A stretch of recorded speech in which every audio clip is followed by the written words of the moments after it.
വിഷയത്തിൽ ഇവൻ ഭയങ്കര വീക്കാണ്. നാട്ടിൽ എനിക്കറിയത്തില്ല. ഇവിടെ ബഹ്റിനിലൊക്കെ അവൻ ഹോട്ടൽ തുടങ്ങിയത് തന്നെ ഈ കാര്യത്തിന് വേണ്ടിയാണ്. ഇതൊന്നും ആർക്കും അറിയത്തൊന്നുമില്ലെന്നേ. ആൾക്കാർ ചുമ്മാ എന്തെങ്കിലും കേട്ടു പറഞ്ഞു. ഇവിടെ ആയിരുന്നപ്പോഴും അവന് സൗദിയിൽ ഇത്രയും റെസ്ട്രിക്ഷൻ ഉണ്ടായിരുന്നിട്ട് പോലും അവൻ അതിന്റെ വലിയ ആളായിരുന്നു. അവന് കുറെ നേഴ്സുമാരൊക്കെ പരിചയക്കാരുണ്ട്. അവന്റെ ഭാര്യ ജോലി ചെയ്യുന്ന ഹോസ്പിറ്റലുള്ളവരെ എങ്ങനെയൊക്കെയും പരിചയപ്പെടും. പിന്നെ ബഹ്റിനിലാണെങ്കിൽ ഇതുങ്ങൾ അങ്ങ് നടക്കുകയാണല്ലോ ഇതിനു വേണ്ടി തന്നെ. ഒരു ഹോട്ടലിൽ ഒരു ബാറും എടുത്തു കഴിഞ്ഞാൽ ഇഷ്ടംപോലെ ആൾക്കാർ ഇങ്ങോട്ട് വന്നോളും. ഒരിക്കൽ നമസ്കാരം, പുതിയൊരു വീഡിയോയിലേക്ക് എല്ലാവർക്കും സ്വാഗതം. കോട്ടയത്ത് കൊല്ലപ്പെട്ട വിജയകുമാർ ആരാണ്? അയാൾ എങ്ങനെയാണ് പണമുണ്ടാക്കിയത്? എന്തായിരുന്നു അയാളെ? ഒരു ബിസിനസ്സൊക്കെ ചെയ്തു കഴിഞ്ഞാൽ ഇത്രത്തോളം പണം ഉണ്ടാക്കാൻ കഴിയുമോ എന്നുള്ള ഒരുപാട് സംശയങ്ങൾ നമുക്ക് എല്ലാവർക്കും ഉണ്ട്. അതുകൊണ്ട് തന്നെ എന്ന് പറഞ്ഞാൽ അദ്ദേഹത്തിൻ്റെ കൂടെ ജോലി ചെയ്തവർ, പിന്നെ അദ്ദേഹത്തെ അറിയാവുന്നവർ ഒക്കെ എന്ന് പറഞ്ഞു കഴിഞ്ഞാൽ ഇപ്പോൾ അതായത് വെളിപ്പെടുത്തലൊക്കെ ആയിട്ട് രംഗത്ത് വരുന്നുണ്ട്. ഇന്ന് i2i ചാനൽ എന്ന് പറയുന്ന ഒരു ചാനലിൽ പുറത്തുവിട്ട ഒരു കാര്യമാണ്. അതായത് പിന്നെ വിജയകുമാർ എന്ന് പറയുന്നയാളുടെ ചതിയിൽപ്പെട്ട് ജയിലിൽ പോകേണ്ടി വന്ന പ്രവാസി, അയാൾ കുറച്ച് കാര്യങ്ങൾ പറയുന്നുണ്ട്. അതായത് വിജയകുമാറിൻ്റെ സ്വഭാവത്തെ പറ്റി പറയുന്നുണ്ട്, അയാൾ ചെയ്തു കൂട്ടിയ കാര്യങ്ങളെ പറ്റി പറയുന്നുണ്ട്. അതുമാത്രമല്ല അയാൾക്കുണ്ടായ സ്ത്രീ വിഷയങ്ങളെ പറ്റി പറയുന്നുണ്ട്. ഈ സൗദി അറേബ്യ പോലെ ഇത്രയും ഭയങ്കര പ്രശ്നങ്ങളുള്ള ഈ സ്ത്രീകളുടെ കൂടെ നടന്നാൽ പോലും എന്ന് പറഞ്ഞു കഴിഞ്ഞാൽ അവിടെ പ്രശ്നമുണ്ടാകും. അങ്ങനെയുള്ള സ്ഥലത്ത് വരെ എന്ന് പറഞ്ഞാൽ ഇയാൾക്ക് സ്ത്രീകളുണ്ടായിരുന്നു, സ്ത്രീകളുമായിട്ട് പല ബന്ധങ്ങളുണ്ടായിരുന്നു എന്നൊക്കെ പറഞ്ഞിട്ട് ഇപ്പോഴൊരു പ്രവാസി, അതായത് മുൻ പ്രവാസി തന്നെ രംഗത്ത് വന്നിട്ടുണ്ട്. ഏതായാലും ആ വാക്കുകൾ നമുക്കൊന്ന് കേൾക്കാം. അതിനുശേഷം നമുക്കും കുറച്ച് കാര്യങ്ങൾ പറയാനുണ്ട്. ഇദ്ദേഹം പറയുന്നതെല്ലാം നേരാണോ, അല്ലെങ്കിൽ ഇദ്ദേഹം പറയുന്നത് പിന്നെന്താ ദേഷ്യം കൊണ്ട് പറയുന്നതാണോ എന്നൊക്കെ നമുക്കൊന്ന് നോക്കാം. ഏതായാലും ആ വാക്കൊന്ന് കേട്ടിട്ട് വരാം. സൗദിയിൽ വിളിക്കുന്ന എൻ്റെ പേര് വർഗീസ്, ചങ്ങനാശ്ശേരിക്കാരനാണ്. യഥാർത്ഥ പേര് ഗ്രിഗോറിയോസ് വർഗീസ് എന്നാണ്. ഈ വിജയന്റെ വാർത്തകൾ ഇപ്പം ഞാനൊരു മുഹമ്മദ് അലി പറഞ്ഞത് ഞാൻ കേട്ട് ഇങ്ങനെ ഇരിക്കുക, പിന്നെ ജോർജ് പറഞ്ഞത് ഞാൻ കേട്ടു. ഈ വിജയൻ അവിടുന്ന് പോരാൻ കാര്യം എന്നാന്ന് വെച്ച് കഴിഞ്ഞാൽ അവസാനം എന്നെ ഒരു മുടിപ്പിച്ചിട്ടാ പോയത്. അയ്യോ, ഞാനാണ് അവന്റെ അവസാനം എറിഞ്ഞ സാധനങ്ങൾ മുഴുവൻ വാങ്ങിച്ചു. 5 ലക്ഷം റിയാൽ. എനിക്കപ്പോൾ ഒരു സൂപ്പർ മാർക്കറ്റ് ഉണ്ടായിരുന്നു. ഞാൻ ഈ ലോ പ്രൊഫൈലിൽ ഇങ്ങനെ പോയിക്കൊണ്ടിരിക്കുകയായിരുന്നു. അവസാനം ഒരു ബാംഗ്ലൂർ വന്നിട്ട് പറഞ്ഞ, അച്ചായ ഇങ്ങനെയൊക്കെ പോയാൽ മതിയോ, നമുക്കൊരു ഇച്ചിരി വലിയതാകണ്ടേ എന്നൊക്കെ ചോദിച്ച് എന്നോട് പറഞ്ഞ് ഞാൻ പോയി നോക്കി. സ്റ്റോർ നിറച്ച് സാധനം. കാരണം ഇവൻ തുടങ്ങിയ കാലം മുതലുള്ള സാധനങ്ങൾ, പോകാത്ത സാധനങ്ങൾ, ഈ സ്മഗിൾ ചെയ്ത സാധനങ്ങളെല്ലാം അവിടെ വെച്ചിരിക്കുകയായിരുന്നു. ഇത് എവിടെയായിരുന്നു ഷോപ്പ്? ദമാമില്. ഫഹദ് അൽ ബീവി എന്നായിരുന്നു സ്പോൺസറിന്റെ പേര്. കമ്പനിയുടെ പേര് സഫയർ ട്രേഡിങ്. അവസാനം ഞാൻ പോയി നോക്കി. ഞാനും എന്റെ ചേട്ടന്റെ മക്കളും ഞങ്ങളെല്ലാരും കൂടെ പോയി നോക്കി. അപ്പൊ എല്ലാം കാർട്ടൂൺ കണക്കിന് അടുക്കി വെച്ചിരിക്കുക. അപ്പൊ എന്നെ കമ്പ്യൂട്ടറെ കാണിച്ചിട്ട് പറഞ്ഞത് 1 മില്യന്റെ സാധനമുണ്ട്, എനിക്ക് 5 ലക്ഷം റിയാൽ തന്നാൽ മതി എന്ന് പറഞ്ഞു. ഞാന് 2.5 ലക്ഷം റിയാൽ ഒരു പരുവത്തിൽ ഒപ്പിച്ചു കൊടുത്തൊരു അഡ്വാൻസ്. അപ്പൊ അഡ്വാൻസ് ഒക്കെ എന്ന് പറഞ്ഞാൽ ഞാൻ ബഹ്റിനിൽ ഹോട്ടൽ തുടങ്ങി. അപ്പൊ 2008 കേട്ടോ, ഞാനല്ല അവൻ വിജയൻ ഹോട്ടൽ തുടങ്ങി. അതുകൊണ്ട് എനിക്ക് പെട്ടെന്ന് പൈസ വേണം, അർജന്റ് ആണ്, അല്ലെങ്കിൽ ഞാൻ വേറെ ആൾക്ക് കൊടുക്കും എന്നൊക്കെ പറഞ്ഞു. ഈ മാംഗ്ലൂരും പറഞ്ഞു, അച്ഛാ അത് കൈവിട്ട് പോയ ഇവരൊക്കെ പറഞ്ഞ പോലെ ഒരു 8-10 വണ്ടി, കുറെ ആൾക്കാരൊക്കെ ഇവനെ അങ്ങ് കൊല്ലാൻ നടക്കുന്നവരാ. അതൊക്കെ അവസാനം അങ്ങനെ അറിയുന്നത്. കാരണം കൈ കിട്ടിയാലേ. ഈ പറഞ്ഞവരൊക്കെ എനിക്കറിയാം. ഇവരൊക്കെ എന്റെ കൂടെ വന്നവരെ, എന്റെ സ്റ്റാഫായിട്ട് അവസാനം നിന്നവരാ. അവസാനം ഇവർ ഞാൻ 2.5 ലക്ഷം റിയാൽ ഞാൻ ഒപ്പിച്ചു കൊടുത്തു. 2.5 ലക്ഷം ഇപ്പോഴത്തെ കണക്കനുസരിച്ച് പറഞ്ഞാൽ ഒരു റിയാലിൽ 22 റിയാലുണ്ട്, 22 റുപ്പീസ് ഉണ്ട്. അന്നൊരു 18-16 രൂപ വരുമായിരുന്നു. ഞാനും എന്റെ വൈഫും ഇവിടെ ജോലി ചെയ്തോണ്ടിരുന്നു. ഞാനിതൊന്നും പറയണ്ട, ആരെയും അറിയിക്കണം. ഞാൻ ഇവൻ മരിക്കുന്നതിന്റെ അന്ന് ഞാൻ കോട്ടയത്തുണ്ട്. ഞാൻ ഇവന്റെ ഇന്ദ്രപ്രസ്ഥ ഹോട്ടലിന്റെ മുമ്പിൽ നിന്ന് ഒരു വണ്ടിയുടെ ടയർ മാറിക്കൊണ്ടിരുന്നപ്പോ ഞാൻ ആ ടയർ കടക്കാരനോട് ചോദിച്ചു, ഈ വിജയൻ ഇത് വിറ്റിട്ട് പോയോ അതോ ഇവിടെ ഉണ്ടോ എന്ന് ചോദിച്ചു. എനിക്കൊന്നും അറിയത്തില്ല, ഞാൻ അവരുമായിട്ടൊന്നും ഒരു കോണ്ടാക്ട് ഇല്ലെന്ന് എന്നോട് പറഞ്ഞു. എന്നിട്ട് ഈ 2.5 ലക്ഷം വാങ്ങിച്ചു കഴിഞ്ഞ് ബഹ്റിനിൽ ഹോട്ടൽ തുടങ്ങി. എല്ലാം കൊണ്ടുപോയി. അവിടെ എന്നെ കൊണ്ടുപോയി ദുബായിലും അവിടെ ഇവിടെ എല്ലാം കൊണ്ട് ആൾക്കാരെ സപ്ലൈസിനും എല്ലാം പരിചയപ്പെടുത്തി. അപ്പൊ ഇത് ഒരു വിധത്തിൽ മുമ്പോട്ട് പോകത്തില്ല. ഇത് വെച്ച് തലയൊഴിയാൻ വേണ്ടിയാണ് നമ്മളെ പിടിച്ചത്. കറക്റ്റ്. ഇതിനല്ലെങ്കിൽ ഇത് വിട്ടിട്ട് പോവുക. അപ്പൊ സ്പോൺസറും പറഞ്ഞു, കുഴപ്പമില്ല, നീ എടുക്ക എന്നൊക്കെ എന്നോട് പറഞ്ഞു. ഈ മാംഗ്ലൂരിയാണ് ഇതിനകത്തുണ്ടായിരുന്ന മെയിൻ ആള്.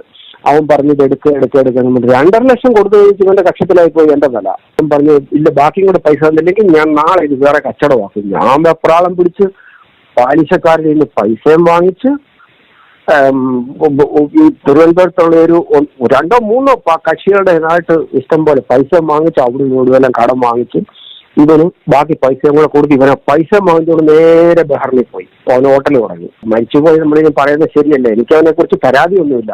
അവസാനം ഞാൻ ഇവന് പൈസ വാങ്ങിച്ചു കൊടുത്ത ആൾക്കാർ കേസ് കൊടുത്ത്, ഇതാണ് എന്റെ മെയിൻ പോയിന്റ്. ഞാൻ 13 മാസം സൗദി അറേബ്യ ജയിലിലായിരുന്നു ഈ ഒരൊറ്റ മനുഷ്യൻ കാരണം. പ്രോഡക്റ്റ് എന്താ? എല്ലാം വെറും എക്സ്പയറി ഡേറ്റ് വിൽക്കാൻ കൊള്ളാത്തതായിരുന്നു. എന്തായിരുന്നു അവസ്ഥ? Complete expiry. കാരണം ഓരോ കാർട്ടൂൺ ഇങ്ങോട്ട് എടുത്ത് അകത്തകത്ത് പോകും തോറും പൊടിയാ. ഇത് ഇരുന്ന് ഇവിടുത്തെ ചൂടല്ലേ. എന്ത് പ്രോഡക്റ്റ് ആയിരുന്നു എല്ലാം? ഇത് ഈ കോസ്മെറ്റിക്സ് ഉണ്ടായിരുന്നു. ഇവൻ ദുബായിൽ നിന്ന് സ്മഗ്ലിംഗ് വഴി സാധനം കൊണ്ടുവരുമായിരുന്നു.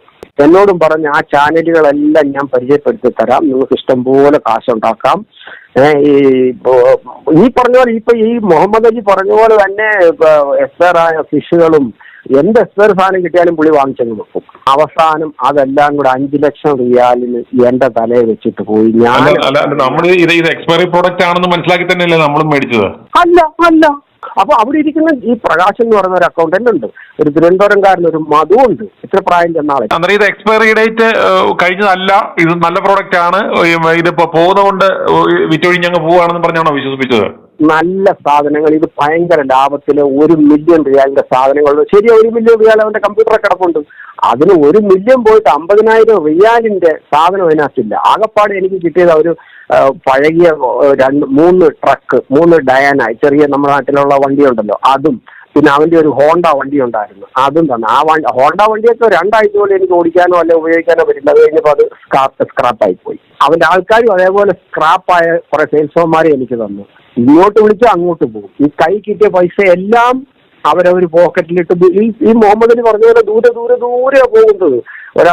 ഒരു സെയിൽസ്മാൻ വണ്ടിയായിട്ട് പോയാൽ അവൻ 2 ആഴ്ച 3 ആഴ്ച ഒക്കെ കഴിഞ്ഞ് 2 ആഴ്ചയെങ്കിലും കഴിഞ്ഞ് അവർ തിരിച്ചു വരത്തുള്ളൂ. ഇക്ബാൽ ഉണ്ടായിരുന്നു, പാലക്കാട്ടുകാരനെ.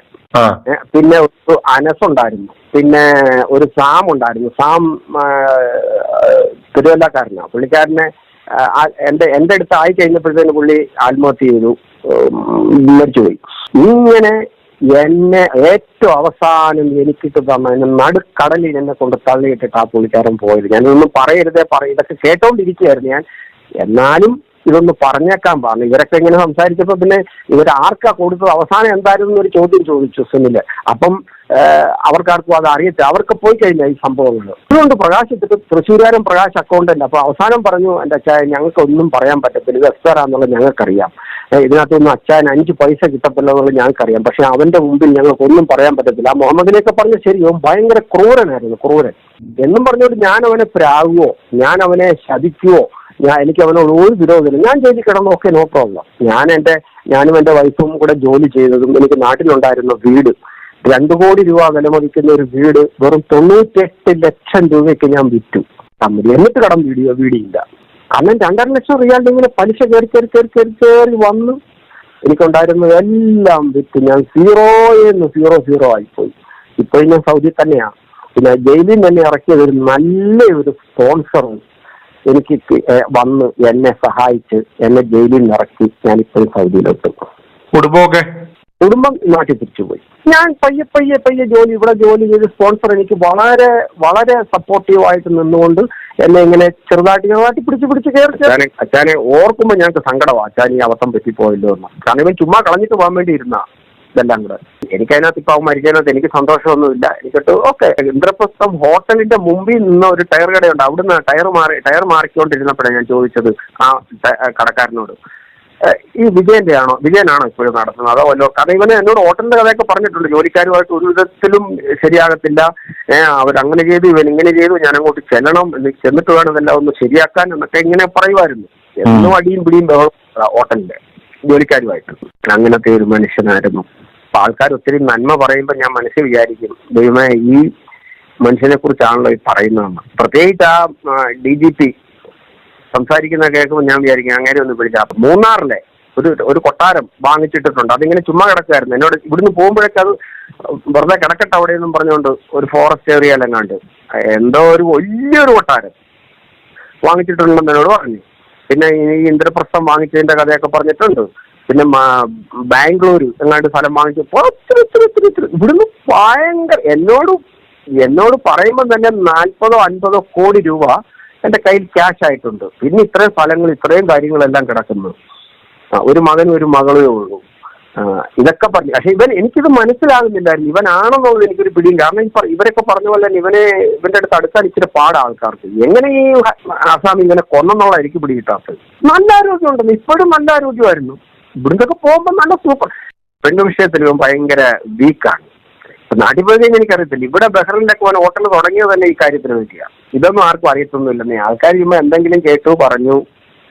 ഇവിടെ ആയിരുന്നപ്പോഴും അവന് സൗദിയിൽ ഇത്രയും റെസ്ട്രിക്ഷൻ ഉണ്ടായിരുന്നിട്ട് പോലും അവൻ അതിന്റെ വലിയ ആളായിരുന്നു. അവന് കുറെ നേഴ്സുമാരൊക്കെ പരിചയക്കാരുണ്ട്.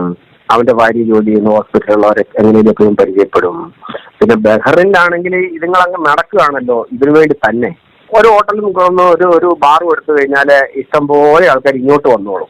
ഒരിക്കലും എന്നെ കൊണ്ട് ദുബായി കൊണ്ടുവന്ന അവന്റെ നമ്മുടെ സപ്ലൈസിനൊക്കെ പരിചയപ്പെടുത്തിയിട്ട് വന്നപ്പം ഫ്ലൈറ്റ് ബഹ്റിനിലോട്ട് ഞങ്ങൾ വന്നത്. അപ്പൊ ഈ ഹോട്ടലിൽ എന്നോട് നമുക്കിന്ന് ഹോട്ടലിലേക്ക് ഒന്ന് കണ്ടിട്ട് പോകാമെന്ന് പറഞ്ഞിട്ട് അങ്ങോട്ട് ചെന്നു. അങ്ങോട്ട് ചെന്നപ്പോൾ അവൻ ആരാണ്ട് ഫോൺ ചെയ്തൊരു 4-5 മിനിറ്റ് കഴിഞ്ഞപ്പോൾ ഒരു 3-4 പെമ്പിള്ളേരിങ്ങ് വന്നു. ഞാനവിടെ സോഫയിൽ ഇരിക്കുകയാണ്. ഒരു പെണ്ണിനെ വിളിച്ചിട്ട് പറഞ്ഞു ഒന്ന് സോഷ്യലാക്കണം എന്നെ. ഞാൻ പറഞ്ഞ് വിജയ എനിക്ക് പോകണം, എനിക്ക് വീട്ടിൽ പോകണം. കാരണം തൊട്ടടുത്താ, ഇവിടെ ദമാമും ബഹ്റിനും തൊട്ടടുത്താ. ഞാൻ പറഞ്ഞു എനിക്ക് പോകണം. ഇന്ന് എനിക്ക് പോകണ്ടല്ലോ, ഇന്ന് ഇവിടെ കിടക്കാം. ഞാൻ നടക്കത്തില്ല, എനിക്ക് പോകണമെന്ന് പറഞ്ഞു. അങ്ങനെ ഞാൻ പറഞ്ഞു ഓക്കെ നിങ്ങൾ വിടുന്നില്ലെങ്കിൽ വേണ്ട. അപ്പൊ അവൻ്റെ ഉള്ളു വണ്ടി, എൻ്റെ വണ്ടിയില്ല. അവൻ ആ വണ്ടി ഓടിച്ചുകൊണ്ട് പോയത് തന്നെ. നമ്മൾ എനിക്ക് വീട്ടിൽ പോകണമെന്ന് പറഞ്ഞു. അങ്ങനെ വഴക്കുണ്ടാക്കിയാണ്. ഞാൻ പറഞ്ഞു ഞാൻ ബാഗ് എടുത്തോണ്ട് ഇറങ്ങി, എനിക്ക് പോകണം, എനിക്കറിയാൻ പോകാനെന്നും പറഞ്ഞുകൊണ്ട് പോകുന്ന കഴിഞ്ഞപ്പോൾ അവൻ പറഞ്ഞു, വേറെ ആളോട് പറഞ്ഞു എന്നാ പിന്നെ അവിടെ വണ്ടി കിട്ടുന്നിടത്തോട്ടൊക്കെ പുള്ളിയെ വിടാൻ പറഞ്ഞു എന്നെ വിട്ടത്. എന്നെ സോഷ്യലാക്കാം. അത് അവന്റെ സ്വഭാവമാണിത്. മരിച്ചുപോയ ആളാണ്, നമ്മൾ കുറ്റം പറയുന്നത് ശരിയല്ല. അവൻ ഡീൽ ചെയ്തിട്ടോ പെണ്ണുങ്ങളുമായിട്ടൊന്നും എനിക്കത്. അവൻ എന്നോട് പറഞ്ഞിട്ടുണ്ട് ദമാമിൽ നിന്ന ആളെ കൊണ്ടുപോയി ഞാൻ ഇന്ന ഫ്ലാറ്റിൽ പോയിട്ടുണ്ട്, അങ്ങനെ ചെയ്തിട്ടുണ്ട്, ഇങ്ങനെ ചെയ്തിട്ടുണ്ടൊക്കെ എന്നോട് പറയുമായിരുന്നു. അപ്പൊ ഞാനതിപ്പം വലിയ വീരവാദം അടിക്കുന്നതെന്നൊക്കെ പറഞ്ഞു. അത് കഴിഞ്ഞ് ബഹ്റിനിൽ പോയി എന്റെ കണ്ണോട് കണ്ടപ്പോൾ എനിക്ക് മനസ്സിലായി ഇവനായിരുന്നല്ലോ ആളെന്ന്. അവരുടെ കൂടെ ജോലി ചെയ്യുന്ന നേഴ്സുമാർ പറഞ്ഞേക്കണം ഒരു ചെറിയ കോട്ടും ഒക്കെ ഇട്ടുകൊണ്ടാണ് നടക്കുന്നത്. വഞ്ചി പൈസ ചെലവാക്കത്തില്ല. ഇവിടുന്ന് പോകുമ്പോഴേ എന്നോട് പറയും ഞാൻ BJP ചേരും, ഞാൻ RSS ചേരും, കാക്കാമാർക്കിട്ടൊരു പണി കൊടുക്കും എന്നൊക്കെ പറഞ്ഞ ഇവിടുന്ന് പോയത്. വലിയ BJP ഭക്തനാണ്. പിന്നെ സായിബാബായുടെ വലിയ ഭക്തനാണ്. ഭയങ്കര വിശ്വാസം എന്ന് പറഞ്ഞാൽ അതിഭയങ്കര വിശ്വാസമാണ്. കയ്യല മോതിരങ്ങളും പിന്നെ എന്തോ പറഞ്ഞാലും അതിനോട് അവസാനം അത് അവിടെ കൊണ്ട് കെട്ടുപോകും. തെക്കോട്ട് നോക്കിയാൽ കുറ്റം, കിഴക്കോട്ട് നോക്കിയാൽ കുറ്റം, വടക്കോട്ട് നോക്കിയാൽ കുറ്റം, ആരെങ്കിലും ഓപ്പോസിറ്റ് വന്നാൽ കുറ്റം. സ്പോൺസർ ഒരു പാവപ്പെട്ടവനായിരുന്നു, നല്ലൊരു മനുഷ്യനായിരുന്നു. അയാളായിക്കൊണ്ട് ഇങ്ങനെ വട്ടം കറക്കുമായിരുന്നു. ഇവൻ പറയും ഇവരെ വലിയ കാര്യമായിരുന്നു. കാരണം ഇവനായിരുന്നു നല്ല എമൗണ്ട് കൊടുത്തുകൊണ്ടിരുന്ന ഓരോ മാസവും. ആ മീൻ ഇറക്കുന്ന മീനും അങ്ങനെയുള്ള സാധനങ്ങളൊക്കെ ഇവിടെ വന്നു കഴിഞ്ഞ് എക്സ്പയർ ആകുന്നത് ഇവനിങ് എടുക്കും. അതായത് ചിലപ്പോൾ അതിനൊന്നും കൊടുക്കണ്ട, ചിലപ്പോൾ അതിനൊരു ഇച്ചിരി പൈസ കൊടുത്തു ഇനി ഇറക്കും, അവനിങ് എടുക്കും, എടുത്തിട്ട് റീപൈക്ക് ചെയ്യും. അതായിരുന്നു ഇവന്റെ മെയിൻ പരിപാടി.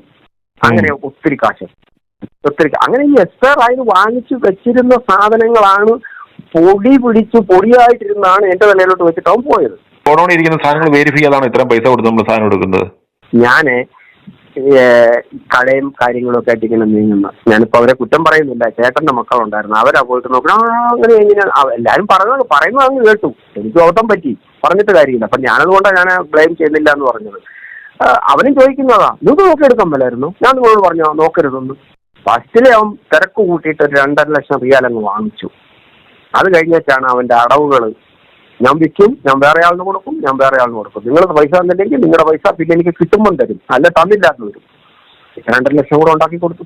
അപ്പൊ ഉണ്ടാക്കണമെന്നുണ്ട് അവൻ പറഞ്ഞ ഡേറ്റ് കൊടുക്കണമെന്നുണ്ട് എന്റെ കാശില്ല. പിന്നെ ബ്ലേഡുകാരുടെ ഇന്ന് വാങ്ങിച്ചു. ഞാനത് കാരണം എത്രയോ പേർക്ക് കടക്കാരനായെന്നറിയാമോ. തിരിച്ചു വീടൊക്കെ ഇപ്പൊ തിരിച്ചു ഉണ്ടാക്കിയോ? ഇപ്പൊ എന്തോ അവസ്ഥ? ഞാൻ കുറേശ്ശെ ഓരോരുത്തർക്കും കൊടുത്ത് ഇങ്ങനെ ഉണ്ടാക്കി കൊണ്ട് ഒരു പരുവത്തിലാക്കി പോകുന്നുണ്ട്. വയസ്സ് 67 ഇപ്പം എനിക്ക്. ഞാൻ 1958 ഇവിടെ നിന്ന് ഇപ്പോഴും ജോലി ചെയ്തുകൊണ്ടിരിക്കുക. ജോലി എന്ന് പറഞ്ഞാൽ ചെറിയ ബിസിനസ്സുകളും കാര്യങ്ങളും. അതാണ് വിജയനാള്. ഇന്നലെ രാവിലെ ഞാന് ദീപിക പേപ്പർ വീട്ടിൽ വന്ന പേപ്പർ എടുത്ത് അവിടെ കിടക്കുമ്പോൾ ഞാൻ ചുമ്മാ ഒന്ന് എടുത്തു. ഞാൻ പേപ്പറൊന്നും വായിക്കാറേ ഇല്ല. ചുമ്മാ എടുത്ത് നോക്കിയപ്പോഴത്തേക്കിന് വൈഫ് പള്ളിയിൽ പോയിട്ട് വന്നപ്പോഴത്തേക്ക് ഞാൻ പറഞ്ഞു നീ ഈ ആളെ അറിയുവോ? ഇല്ല. ഒന്നുകൂടെ നോക്കി, ഇത് നമ്മുടെ വിജയനല്ലേ എന്ന് പറഞ്ഞു. ഞാൻ പറഞ്ഞ ഇവനെയാ കൊന്നത് ഇവരെയും ഭാര്യയും കൂടെ ആ അപ്പോൾ എല്ലാവരും നന്മ എന്ന് പറഞ്ഞിട്ട് വാഴ്ത്തപ്പെടുന്ന വിജയൻ എന്ന് പറയുന്നയാളുടെ യഥാർത്ഥ മുഖം ഇതാണ്. അതായത് അയാൾ ചെയ്തു കൂട്ടിയ കാര്യങ്ങൾ ഇപ്പോൾ വെറുതെ ഇതുപോലെ ഒരാൾക്ക് വന്നിട്ട് പറയേണ്ട ആവശ്യമില്ല. അയാൾ ശരിക്കും അനുഭവിച്ചത് മാത്രമാണ് ആ മനുഷ്യൻ പറയുന്നത്. എന്നിട്ടും ആ മനുഷ്യൻ പറയുന്ന ഒരുപാട് കാര്യങ്ങളുണ്ട്. എന്ന് വെച്ചാൽ ഞാൻ അവനെ ശപിക്കാൻ പോയിട്ടില്ല, അല്ലെങ്കിൽ ഞാൻ അവനെ വേറെ ഒന്നും ചെയ്യാൻ പോയിട്ടില്ല. പക്ഷേ നല്ല രീതിയിൽ ഈ മനുഷ്യനെ ജയിലിലാക്കാനും ഇദ്ദേഹത്തിൻ്റെ കുടുംബം തകർക്കാനും ആ 2 പെൺമക്കൾക്ക് SLC കഴിഞ്ഞതിന് ശേഷം എന്ന് പറഞ്ഞാൽ നാട്ടിൽ വരാൻ കഴിഞ്ഞിട്ടില്ല. അപ്പോൾ അവരുടെയൊക്കെ ശാപം നിങ്ങളൊന്ന് ആലോചിച്ച് നോക്കണം, എത്രമാത്രം ശാപങ്ങൾ ഉണ്ടാകും. പിന്നെയെന്ന് പറഞ്ഞു കഴിഞ്ഞാൽ ഇവൻ്റെയൊക്കെ പെണ്ണ് കേസുകൾ, അതാണ് ആലോചിക്കേണ്ടത്. അതായത് ഭാര്യ ജോലി ചെയ്യുന്ന ഈ ആശുപത്രിയിലെ നേഴ്സുമാരുമായിട്ട് ബന്ധം, പിന്നെ പലതരത്തിലുള്ള നേഴ്സുമാർ ഇങ്ങനെയുള്ള ആൾക്കാരുമായിട്ട് ബന്ധം, അതുപോലെ തന്നെ എന്ന് പറഞ്ഞാൽ ബഹ്റിനിൽ ഹോട്ടൽ തുടങ്ങിയത് പോലും ഇതിന് വേണ്ടിയിട്ട് തന്നെയാണ്. ഒരു പക്ഷേ എനിക്ക് തോന്നുന്നത് എന്താണെന്ന് വെച്ച് കഴിഞ്ഞാൽ ഇവനും ഭാര്യയും തമ്മിലെന്ന് പറഞ്ഞാൽ ഭയങ്കരമായിട്ടുള്ള പ്രശ്നമായിരിക്കാം. ആ വീട്ടിലെന്ന് പറഞ്ഞു കഴിഞ്ഞാൽ ഇയാളും ഭാര്യയും സംസാരിക്കാറ് പോലും ഇല്ലാതിരിക്കാം. പിന്നെയെന്ന് പറഞ്ഞാൽ ഇയാൾക്ക് കിട്ടുന്നതൊക്കെ എന്ന് പറഞ്ഞു കഴിഞ്ഞാൽ ഒരു ശാപമാണ്. അതായത് ഒരുപാട് പേരുടെ ശാപവും കണ്ണീരും ഇതൊക്കെ കൊണ്ട് തന്നെയാണ് ഇവനൊക്കെ ഈ ലോകം പടുത്തുയർത്തിയത്. അതൊക്കെ എന്ന് പറഞ്ഞു കഴിഞ്ഞാൽ അനുഭവിക്കാതെ പോകുമോ? പിന്നെ ഇവൻ പറയുന്നത് പോലെ എന്താണെന്ന് വെച്ച് കഴിഞ്ഞാൽ ഞാൻ BJP ചേരും പോലും, BJP ചേർന്നിട്ട് കാക്കമാർ കിട്ടി ഞാനൊരു പണി കൊടുക്കുമെന്ന്. അതാണ് എനിക്ക് മനസ്സിലാക്കാത്തത്. ഇപ്പോൾ സ്വയം പണി കിട്ടിയപ്പോൾ അവന് മനസ്സിലായി കാണും, കാരണം ആരാണ് എനിക്ക് പണി തന്നത് എന്ന് മനസ്സിലാക്കണം നിങ്ങൾ. അപ്പോൾ ഇവനെന്ന് പറഞ്ഞു കഴിഞ്ഞാൽ ശത്രുക്കളും ഒരുപാട് ആൾക്കാരുണ്ട്. ഇവെന്ന് പറഞ്ഞാൽ ഒരു നല്ല മനുഷ്യനേ അല്ല എന്നാണ് ഇതിലൂടെ നമ്മൾ തെളിയുന്നത്. അതായത് ഒരുപാട് പൈസ ഒരുപാട് പേരെ പറ്റിച്ചിട്ടും കണ്ണീരും കയ്യുമായിട്ടും അതുപോലെ ഗുണ്ടായുസം കാണിച്ചിട്ടും കുറേ ഉണ്ടാക്കിയിട്ട് എന്ത് കാര്യമടോ? അതായത് ജീവിക്കാൻ ഇനിയിപ്പോൾ അതിനൊരു അർത്ഥമില്ലാതായില്ലേ? അതായത് എന്തെങ്കിലും ഒരു നല്ല കാര്യം ജനങ്ങൾ പറയുന്നുണ്ടോ? അതായത് എന്താ പറയേണ്ടത്, ഒരു പട്ടിയെ പോലെ കൊല്ലപ്പെട്ടില്ലേ? ഇത്രയും വലിയ വീടും കൊട്ടാരവും കെട്ടിപ്പടുത്തിട്ട് എന്താണ് ഇയാളൊക്കെ നേടിയത് എന്നാണ് എനിക്ക് ചോദിക്കാനുള്ളത്. ഏതായാലും അടുത്ത വീഡിയോയുമായിട്ട് വരാം. ഇത്രയും പറഞ്ഞുകൊണ്ട് ഈ ഒരു വീഡിയോ ഇവിടെ വെച്ച് വൈൻഡപ്പ് ചെയ്യാണ്. ഇഷ്ടപ്പെട്ട് കഴിഞ്ഞാൽ എല്ലാവരും ചാനൽ സബ്സ്ക്രൈബ് ചെയ്യുക. നന്ദി, നമസ്കാരം.